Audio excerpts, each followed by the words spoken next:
향원정의 뼈가루 제1화 1961년 나른한 수업 시간이었다.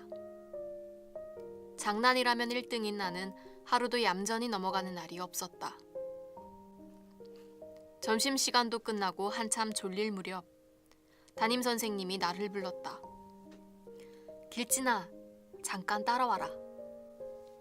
과거의 장난이 들통난 줄 알고 잔뜩 주눅이 들어 선생님을 쫓아갔다.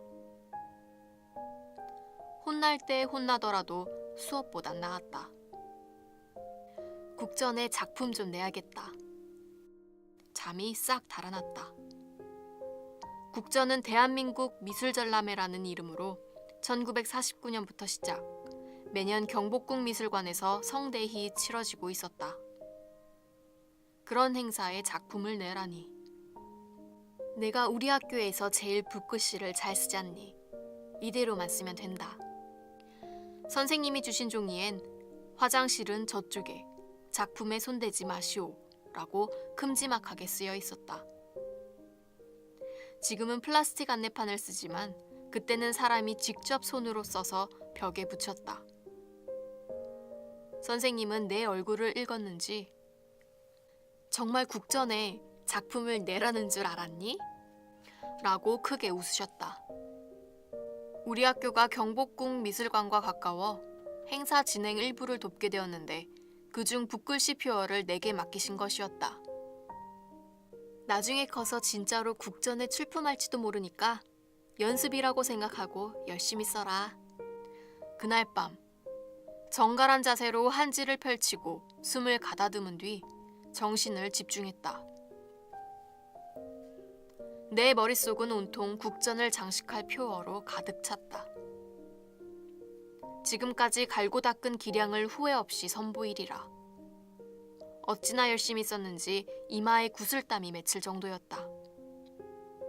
마치 도자기를 굽는 장인처럼 몇 번의 실패를 거듭한 끝에 꽤 만족스런 작품을 뽑아냈다.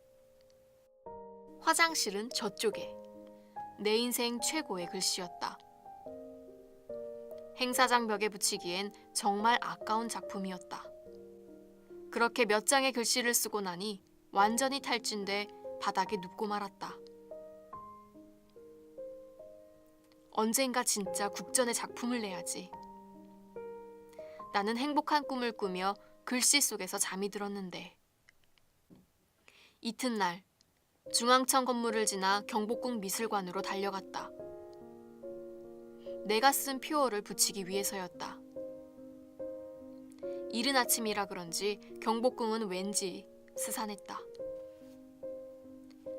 조선 왕조 500년의 정궁이었던 경복궁. 개국공신 정도전이 시경의 한 구절인 군자만년 개이경복. 이미 술에 취하고 이미 덕에 배부르니 군자만년 그대의 큰 복을 도우리라 의 경복을 따와 그 이름을 삼았지만 어찌된 일인지 경복궁이 제 역할을 다한 것은 200년 남짓의 짧은 기간이었다. 1394년에 지어졌지만 채 200년도 못 가 1592년 임진왜란으로 전소한 뒤 무려 273년간을 폐허로 방치했다가 고종 4년 1867년 흥선대원군이 재건하였으나 1895년엔 궁궐 안에서 명성황후가 시해되는 사건이 벌어지자 고종은 경복궁을 버리고 러시아 공관으로 거처를 옮기고 빈궁이 됐다. 이후 주인 잃은 경복궁은 주권이 일본에 넘어가자 식민지 왜곡의 대표적 현장이 되고 말았다. 일제는 광대한 경복궁의 건물들을 무차별 헐고 근정전 앞에 총독부 청사를 짓는 만행을 저질렀다. 어느새 경복궁 미술관 앞에는 벌써 제11회 대한민국 미술전람회의 플랜카드가 걸려 있었다. 용산 이전 직전까지 국립중앙박물관으로 쓰였던 건물이 바로 경복궁 미술관이다. 미술관 안으로 들어가니 당시 유행 화풍인 상징주의 그림들이 대거 등장해 있었다. 사각형, 삼각형의 기다란 직사각형 모양의 그림들을 보고 있노라니 더욱 내 글씨가 돋보였다. 드디어 국내 최고의 예술계 인사, 미술 애호가, 국전을 취재하러 온 기자들까지 몰려들기 시작했다. 마치 나를 위한 전시회처럼 가슴이 설레었다. 입구에 서서 길게 늘어선 줄을 보고 있는데 어디선가 까까머리 중학생들이 나타났다. 그때 친구들 표정이란. 너 진짜 국전에 출품한 거야? 나는 여유롭게 고개를 끄덕였다. 중학생이 그림이란 걸 구경했을 리가 없었다. 더욱이 1960년대는 그림을 볼 여유조차 없는 빠듯한 시대가 아니던가. 고맙게도 친구들은 내 작품을 찾으러 이해할 수 없는 미술 작품들을 샅샅이 뒤졌다. 그러나 한 바퀴를 다 돌아도 찾지 못했는지 두 손 들고 포기했다. 친구 작품도 못 찾니? 이리 와봐. 나는 점잖게 최고의 명작 앞에 서서 손가락으로 가리켰다. 친구들은 내 손가락을 따라 글씨를 읽었다. 화장실은 저쪽에? 친구들은 배꼽을 잡고 대굴대굴 굴렀다. 야, 진짜 잘 썼다. 특히 화장실 글씨는 명필이다. 그때부터 무슨 보물찾기라도 하듯 내 작품들을 찾으러 미술관을 뛰어다녔다. 그날 나는 경복궁에서 잊지 못할 영적 체험을 하게 되었다. 경복궁에서 날카로운 비명 소리를 들은 것이다.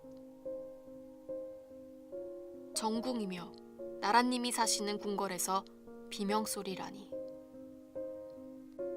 지금 생각해보니 비명 소리에는 이유가 있었다.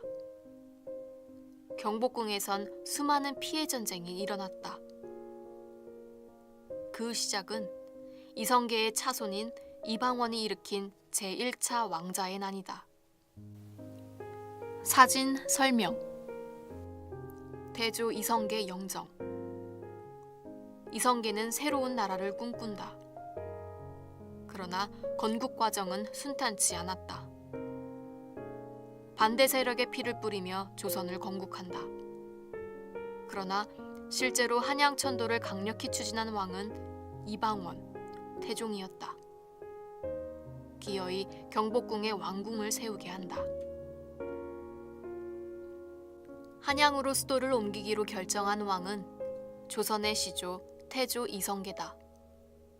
그러나 실제적으로 한양천도를 강력히 추진한 왕은 이방원, 태종이었다. 이성계의 5째 아들로 태어난 이방원은 고려 우왕 때 문과에 급제한 뒤 아버지의 킹메이커 역할을 자처하며 끊임없이 신진 세력을 포섭해 나갔다. 이 무렵 반드시 건너야 할 다리가 있었으니 구세력의 대표주자였던 정몽주였다. 1388년 위화도 해군 당시 이방원은 고심 끝에 정몽주를 회유하기 위해 노래를 지어 보낸다. 이런들 어떠하며 저런들 어떠하리. 만수산 드렁치기 얼거진 들기 어떠하리. 우리도 이같이 얼거져 100년까지 누리리라. 그 유명한 하여가다. 그러나 정몽주는 단심가로 회유를 거절한다. 이 몸이 죽어 100번 고쳐 죽어. 백골이 진토되어 넋이라도 있고 없고. 님향 일편단심이야 가실 줄이 이시랴. 그로부터 4년 뒤 정몽주는 이성계를 제거하려다 오히려 자신이 이방원에 의해 선주교에서 격살된다. 그러나 이런 노력에도 불구하고 이방원은 이성계의 사랑을 받지 못했다. 이는 경복궁 터만 봐도 알 수 있다.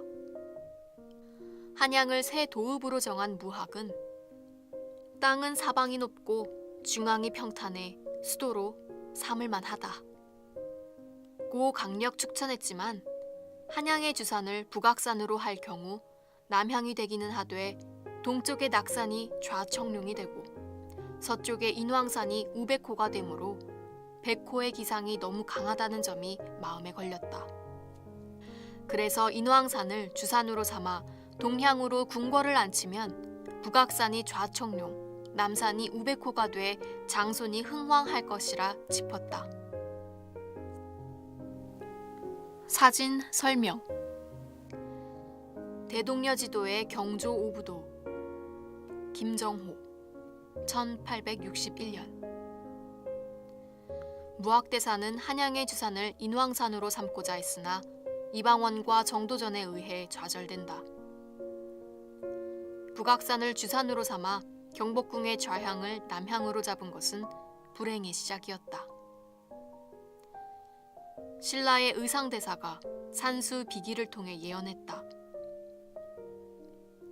도읍을 택할 때 승려의 말을 들으면 점차 연존의 바람이 있을 것이지만 정씨성을 가진 사람이 시비를 하면 150년이 지나기 전에 찬탈의 화가 일어날 것이요. 겨우 200년 내외에 판탕의 난함에 이를 것이니 잘 생각하라. 물론 승려는 무학, 정씨성을 가진 사람은 정도전이다. 당시 태조는 계비 강씨 소생의 아들들을 총애하고 있었다. 대권욕에 불타는 실세 왕자인 방원은 차손이 발전하는 좌향을 택하고 싶어 했다. 눈치 빠른 정도전은 얘기를 들어 남향이 옳다고 주장했다. 얘기는 천차 당위 일입, 제후 북면 견천자라고 적고 있다. 임금이 병풍을 치고 그 앞에 서면 제후는 북을 향해 천자를 아련하는 것이 마땅하다는 뜻이다. 정도전의 의견이 태조와 방원의 구미에 맞아 경복궁의 좌향은 차손이 흥왕하는 남향으로 결정났다. 북악산을 주산으로 임좌 병향, 즉 북북서에 앉아 남남동을 바라보게끔 터를 잡았다. 그러나 경복궁의 좌향을 남향으로 잡은 것은 불행의 시작이었다. 조선의 27대 왕 중 장자로 보위를 계승한 이는 9명뿐이다. 그나마 치적을 빛내거나 장수한 왕은 드물다. 병약, 단명, 호사 없이 승하한 왕이 대부분이다. 이방원의 전방위 활약에도 불구하고 1392년 8월 태조의 계비인 강비와 정도전 등 개혁파의 배척으로 그는 군권과 개국공신 책록에서 제외됐다. 방원은 세자책봉에서도 탈락됐다. 그뿐이 아니었다. 1398년 정도전이 요동정벌을 적극 추진하면서 이방원은 자신의 사병 집단마저 혁파당할 위기에 처했다. 마지막 세력 기반이 송두리째 날아갈 판이었다. 이방원은 체념과 순웅 대신 2판 4판을 택했다. 마침내 제1차 왕자의 난이 일어난 것이다. 이때 왕자의 난을 독려한 여인이 있었으니 바로 이방원과 생사고락을 함께한 원경왕후 민씨다.